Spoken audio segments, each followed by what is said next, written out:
Hi, good evening everyone. Tonight we're going to be doing a pranayama, which is a breathing exercise that is going to help with restful sleep.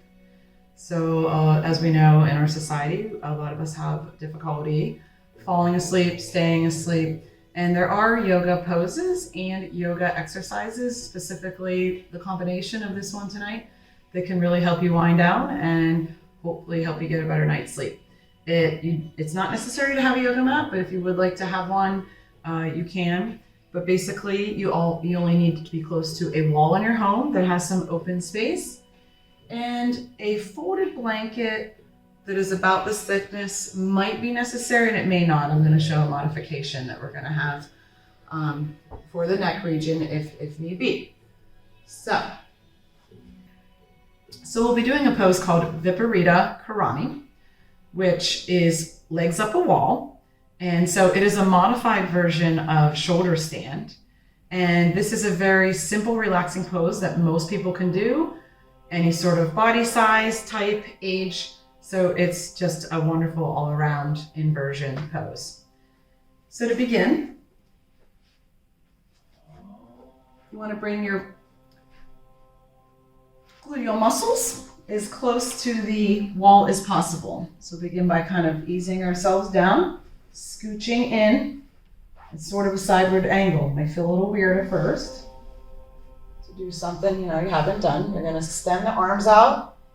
And you're literally going to just bring the legs gently up against the wall. And it's going to take some shifting. And you'll bring in your body as close to here as you can. Now, some people, the way the body is designed, it's going to sit back a little bit further, and that's okay if the buttocks is out here and it can't make contact with the wall. But if you can, that's great. So go with bringing it as close as you can. As you can see, this pose is super relaxing because you're just laying directly on the back. It decompresses a lot of areas of the lower back. It brings circulation back down in the body and into the heart space. And you can remain in this pose for a good 10 to 15 minutes if you'd like, or as little as 5, but I recommend probably a minimum of 5 for the full effects. It's going to also help with the digestive system. It's going to soothe and calm the nervous system. And so from here, we'll bring those arms out to a T and palms up to the sky. Now, if your head and neck are not laying directly on the floor. So for some people, when they bring their body against the wall, the head may be like this. There may be neck restrictions that don't enable you to lay it down. In that case, it is very important that you place this folded blanket under the head. Or maybe you just want to because it's your pillow tonight and it feels great. So that's also a fine thing to do. I'm going to remove it just for a moment so I can show you what the modified, this pose is the modified of shoulder stand. And so a lot of people are curious about where the poses begin and where you can get to in yoga eventually. So this is the beginner pose of that. Full shoulder stand. And so just laying the arms out to the side, closing the eyes gently. Taking a nice inhale, a big exhale, just settling in here for a few minutes, a few breaths, excuse me.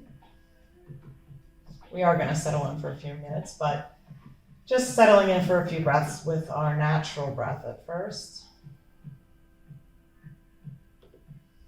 Maybe shifting the legs, letting everything sort of slide into where they feel super relaxed and comfortable, that you can just hang out here for a while. Then we're going to take the fingertips and place the hands on the center of the abdomen so that the middle fingertips are touching at the navel center. Just place the hands here and feel the rise and fall of the abdomen for the next few rounds of breath.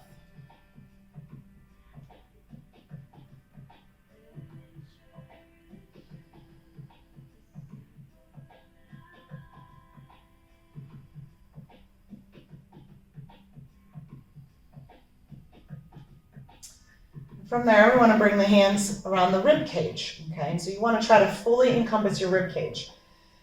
And so as much as you possibly can. So if you have a larger rib cage, that's fine. Just really spread the fingertips open wide. And grab on that rib cage because I want you to feel how much work our rib cage does. The lungs are held inside of here and underneath and up through, connected to the diaphragm.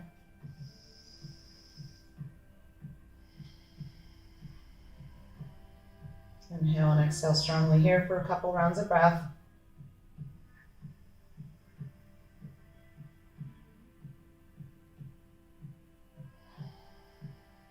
Feeling that lung space rise and fall like a balloon. It feels quite relaxing. Then bringing the hands up to the upper chest space, which has holds a lot of parts of our upper respiratory system. Little bronchioles going all the way up from the lungs into other areas that we need, all the way into our throat space, fully allowing the breath to flow through the entire respiratory system. This area can be quite congested at times when we get ill. It houses a lot of issues. You can even do a little tapping if you'd like, and you're feeling sick. That can help get rid of a lot of that congestion.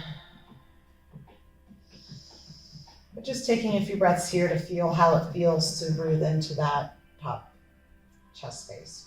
So we want to bring the hands back down, and we want to take a nice long inhale that flows all the way from the lower abdomen up into the rib cage, up to that top space. And so you can either envision the breath flowing, or you can use the hands, as I encourage in yoga class. It can help your visual, having a visual aid can help, or a physical actually doing it, but everybody works a little bit differently. Some people like to just relax and let the breath flow like fog and envision it, like rolling fog. And so this is how I do it. I go hold at the top a little bit. Exhale, push that breath all the way back down. Inhale again.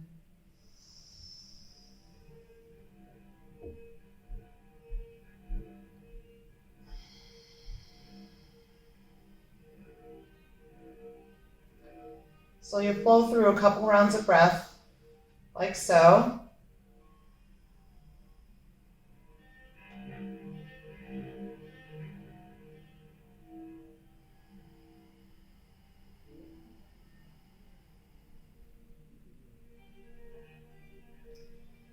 Really trying to bring in a nice deep breathing space now. That is a very, when we deep breathe, we prepare our brains to get ready for sleep.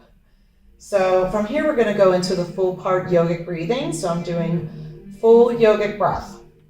And in full yogic breath, we inhale into all three spaces, but we inhale consecutively. So what that means is we take 1/3 of what our full breath would be. So leave a little room, leave a little bit more than you think. So it'll make more sense when I do it. It's a little different at first, the first time. You're just going to breathe in about what you felt that full breath was. You'll breathe in 1/3 of that in the abdomen, 1/3 into the rib cage, and 1/3 into the top space if we're lucky, because a lot of us lose the ability to even breathe into that top space.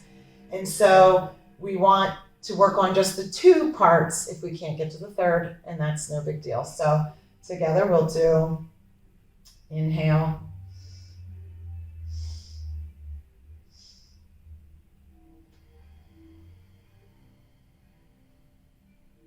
Again, if you want to watch how that goes, and I'll try to just have a nice, quiet, strong breathing.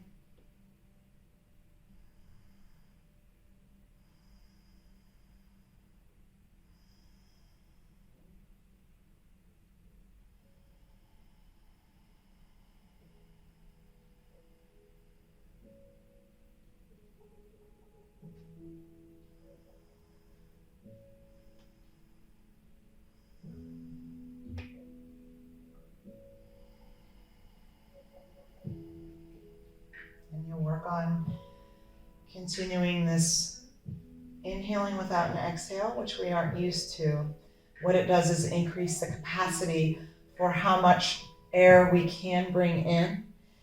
And when you do this, it resets the brain system. It really sort of tells the brain, I have fresh oxygen coming in, flowing in. And on that nice long exhale, you can release all stagnant air, a lot of old energy from the day that we don't need. And after our legs are fully getting a little stiff now, you want to slowly bring them down. We just want to make sure we don't plop them real fast. As slowly as we went up, you want to come down. And you want to bend the legs, bend the knees here, right? Come into that nice fetal position, and this is a perfect time to take that folded up blanket, cozy right into it. Take a nice deep inhale and exhale. And we usually do this pose after our Shavasana, which is usually at the end of every yoga practice. And you'll just want to remain here for your next few rounds of breath. You will start to feel a little bit of that blood. You will actually feel it, as I can, sort of circulating back down. And that's why it's really important to stay in this position for 1 to 2 full minutes.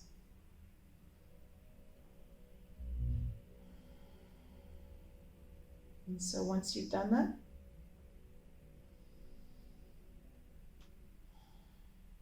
you'll want to slowly and mindfully bring yourself back up.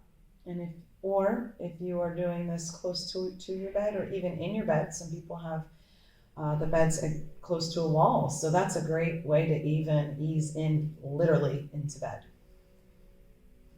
But from there, again, always keeping the head and neck down and trying to make that the last thing that comes up. Unless, of course, you're like, I'm already sleeping, I'm already there. And I hope that you are. But if you're on your floor and you need to make your way into bed, just make sure that you really take your time and you take very slow, mindful steps to get there. And so I wish you sweet dreams and a restful evening.